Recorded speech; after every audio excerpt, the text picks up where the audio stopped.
आज का जो ट्रेनिंग प्रोग्राम हमने रखा है एसआईआर के रिलेटेड, ये इसलिए रखा है क्योंकि जिस तरीके से आपने कहा कि महाराष्ट्र में एक डर का माहौल पैदा हो गया है, स्पेशली एक पैनिक क्रिएट हुआ है।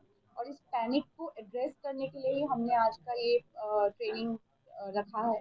और आज हमारे ट्रेनर जो आए हैं वो माइनॉरिटी सेल के वाइस प्रेसिडेंट डिस्ट्रिक्ट के असद उस्मानी जी, उन्होंने हम सबको संबोधित किया और ट्रेनिंग दिया। और इस ट्रेनिंग के माध्यम से हम यही मैसेज देना चाहते हैं कि हम सभी जितने मुंबई प्रदेश यूथ कांग्रेस के पदाधिकारी हैं, हम लोग जमीन पर रहेंगे, हम लोग ग्राउंड पर रहेंगे। जब प्रक्रिया चालू है, अभी 14 अप्रैल से चालू हो चुकी है, लेकिन हम सभी पदाधिकारी ग्राउंड पर रहेंगे और जिम्मेदार क्योंकि हमें इंफॉर्मेशन रहनी चाहिए। और अगर हमें मदद करनी है मुंबई करों की, हमारे मुंबई के नागरिकों की, और हर एक वार्ड में हम लोग अवेलेबल रहेंगे, क्योंकि अभी जिस तरीके से प्रक्रिया चालू हो रही है, आप लोगों को पता है कि बिहार में हुआ था और कितने वोटर्स को डिलीट किया गया, कितने वोटर्स को मिटाया गया। वो नहीं चाहते कि हम महाराष्ट्र में हो, हम नहीं चाहते कि दोबारा किसी भी कम्युनिटी को स्पेसिफिकली टारगेट किया जाए।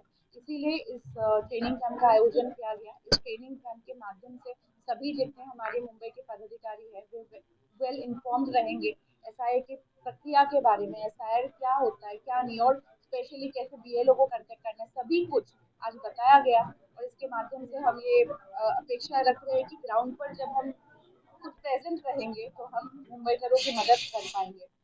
मैडम, जिस तरीके से अगर कुछ नाम का मिसिंग है या डॉक्यूमेंटेशन शॉर्टेज वगैरह के केस में किस तरीके से आपके बीएलओ या बीएलए की सहायता के थ्रू हम लोग एसआईआर में प्रक्रिया को पार कर सकते हैं? सबसे पहले तो हम लोग एक राजनीतिक संगठन है, तो इसके नाते हमारे पास यादी की उपलब्धि ज़्यादा आसानी से हो सकती है। और ये भी अभी हमारे ट्रेनिंग में बताया गया कि आप ईसीआई जो एप्लीकेशन है वहाँ पे आप डाउनलोड भी कर सकते हो यादी। लेकिन अगर वो भी दिक्कत होती है तो हर एक वार्ड में हमारे पदाधिकारी मौजूद रहेंगे यादी के साथ, ताकि अगर किसी को पैनिक हो, किसी का कुछ जैसे आपने बोला मिसिंग डॉक्यूमेंट हो, किसी का डिलीट नाम डिलीट करना है, किसी का जो भी है, न्यू वोटर रजिस्ट्रेशन हो, सब लोग कर पाए। हम लोग कैसे कैंप लगवाने वाले हैं हर एक वार्ड में, हर एक विधानसभा में। उसके द्वारा हम ये सारे फैसिलिटीज प्रोवाइड करेंगे। कैंप की जो बात की है आपने, मुंबई यूथ कांग्रेस द्वारा कितनी जगह पे कैंप लगाए जाएंगे और कौन कौन से वार्ड में किए जाएंगे, देखिए हमारे कब पास होगा? 227 वार्ड्स है। और अभी ये ट्रेनिंग एक शुरुआत आप कह सकते हैं, ये एक पहला कदम था।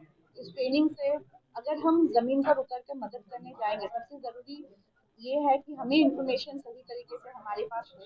और आज इस ट्रेनिंग से मैं ये उम्मीद कर रही हूँ कि सभी लोग जानकारी सभी के पास है, और हम 227 वार्ड में कोशिश करेंगे कि हम सभी पदाधिकारी अवेलेबल हो, कैंप लगवाएंगे। और जिस तरीके से हमने 2024 में वोटर रजिस्ट्रेशन कैंप लगवाया था हर एक विधानसभा में, उसी उम्मीद में उसी प्रक्रिया को आगे रखते हुए इस बार हम एसआईआर के हेल्प डेस्क लगवाने वाले हैं। हेल्प डेस्क इसको कहा जाएगा, हर एक वार्ड में ये लगने वाला है और हर एक विधानसभा में ये लगने वाला है।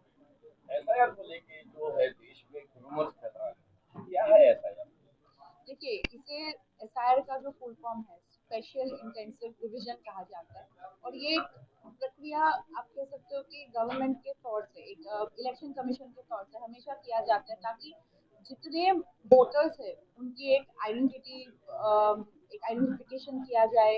और ये प्रक्रिया दरअसल गलत नहीं है, लेकिन इस प्रक्रिया को हथियार बना के बहुत टारगेट किया जाता है। जैसे मैंने फिर से दोहराना चाहूंगी, बिहार में हमने देखा है, हरियाणा में हमने देखा है, ये महाराष्ट्र में एक हथियार की तरह यूज ना हो, और बल्कि एक जिस तरीके से एक आप कह सकते हो आइडेंटिफिकेशन करते हैं वोटर्स की, वो जरूरी है। वो हर एक डेमोक्रेटिक कंट्री में, हर एक जहाँ पे इलेक्शन होते हैं, हर एक कंट्री में ये मतलब हर एक शहर में ज़रूरी है, हर एक प्रदेश में ज़रूरी है, लेकिन इसका गलत उपयोग ना हो।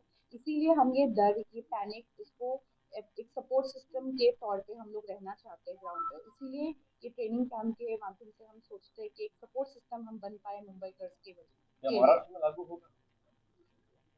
महाराष्ट्र में अभी आने वाला समय ही बताएगा, लेकिन जिस तरीके से महाराष्ट्र में ऑलरेडी वोट चोरी का, मैं तो सरासर बोलना चाहूंगी कि वोट चोरी हो चुका है, दोबारा ये ना हो। और हमारे जितने लोग उनको तकलीफ ना हो अपना नाम फाइंड आउट करने के लिए, अपना पहचान इतने सारे वोटर्स है जो कई सालों से मतदान करते आए और इनका नाम अचानक से मिटाया जाता है, उनका शिकार हमारे मुंबईकर्स ना हो।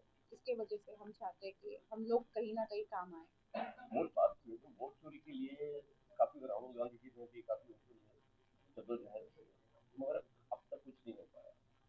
तो ऐसा के लिए क्या है?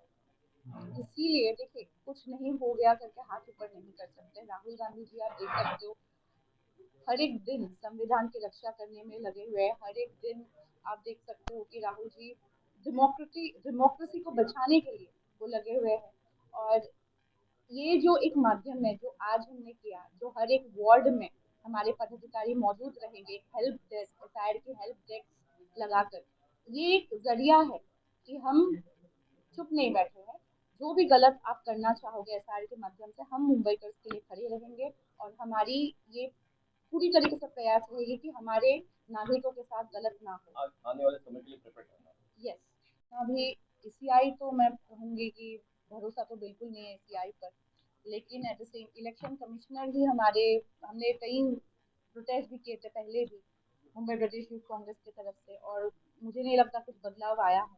लेकिन एट द सेम टाइम हम, जैसे मैंने कहा, हाथ ऊपर करके नहीं बैठ सकते। ये एसआईआर प्रक्रिया जब ग्राउंड पर होगी, जिस तरीके का आप देख सकते हो कि हर एक नागरिक अभी कोशिश, एक पैनिक पूरी तरीके से है मुंबई में, उसको रोकने के लिए हम लोग ग्राउंड पर रहेंगे। जितना हमसे हो सके हम हेल्प डेस्क के माध्यम से मदद करेंगे। और हम जाए तो किसके पास? ज्ञानेश कुमार तो बिल्कुल भी, जो इलेक्शन कमीशन के हेड है, वही अगर आप कह सकते हो मोदी के बिल्कुल सिपाही कह सकते हो, उनके नौकर है, तो हम क्या कर सकते हैं उसमें। लेकिन फिर भी आम जनता जो है उनको भुगतना ना पड़े इस ट्रेनिंग के माध्यम से, और ग्राउंड पे रह के हम चाहते हैं कि हम नागरिकों को मदद करें। लोगों को दिखाया गया, तो इसकी जो समस्या है, तो ये आने वाले समय में कब तक ये समस्याएं खत्म होगी और लोगों को पता चलेगा कि एसआरबी की तरफ हमें फॉर्म और अपनी गलतियां सुधारना है। तो हमारे नेता राहुल गांधी जी का एक अल्फाज है, डरो मत। और वो अल्फाज को ही लेकर हम आगे बढ़ रहे हैं और सक्रिय वही काम के लिए हम आगे बढ़ रहे हैं कि जिस तरीके से पैनिक फैला हुआ है इस चीज़ को लेकर, तो ये बहुत ही अच्छा प्रयास जिले जी के जरिए हुआ है यहाँ पर। और हमें यही अवेयरनेस चलाना है कि ये जितना आसानी से हम इस चीज़ के लिए ऐप को समझ लें और किस तरीके से हमें लोगों की मदद करना है, डेटा किस तरीके से कलेक्ट करना है और क्या चीज़ की ज़रूरत है। तो ये अगर हम लोगों तक पहुँचाएंगे तो ये हम लोगों के बीच में इस माध्यम से पहुँच सकते हैं और उनके दिलों में से डर निकाल सकते हैं। और ये बहुत ही अच्छा प्रयास कर रहा है इस ट्रेनिंग के माध्यम से। और आगे भी जितने भी लोगों ने यहाँ से फ़ायदा उठाया है वो अपने वार्ड में जाकर के, मेरा यही दरख्वास्त रहेगा कि वहाँ भी जाकर के मेहनत करें, वहाँ के लोगों को भी अवेयरनेस ड्राइव चलाएं। तो वोटर लिस्ट के जो नाम को लेके कुछ करेक्शन हो रहे हैं, कुछ वोटर के एड्रेस को लेके जो प्रक्रिया चल रही है, हाँ जी। तो वो क्या इस ऐप के जरिए से होगा या उनको अपना लैपटॉप या डेस्कटॉप के ऊपर करना किया जाएगा? ईसीआई का जो ऐप है, ईसीआई नेट, ये काफ़ी यूज़र हैंडी है। इसके अंदर इसका इस्तेमाल करके हम अपनी न्यू रजिस्ट्रेशन भी कर सकते हैं। हम जो डुप्लीकेशन वोटर आईडी है, तो बार किसी का नाम आया हुआ या किसी के घर में किसी के परिवार के व्यक्ति की डेथ हो चुकी है, उसका भी वो रिमूव कर सकते हैं। तो मैं रिक्वेस्ट करूंगा कि इसके इस्तेमाल करके लोग डुप्लीकेशन या डेथ हुआ है उनको खुद से ही रिमूव कर लें, डुप्लीकेशन ना करें। और जो भी करेक्शन करना है तो फॉर्म 8 के जरिए वो अपडेट करें और फॉर्म 8 भर करके जो भी चेंजेस करना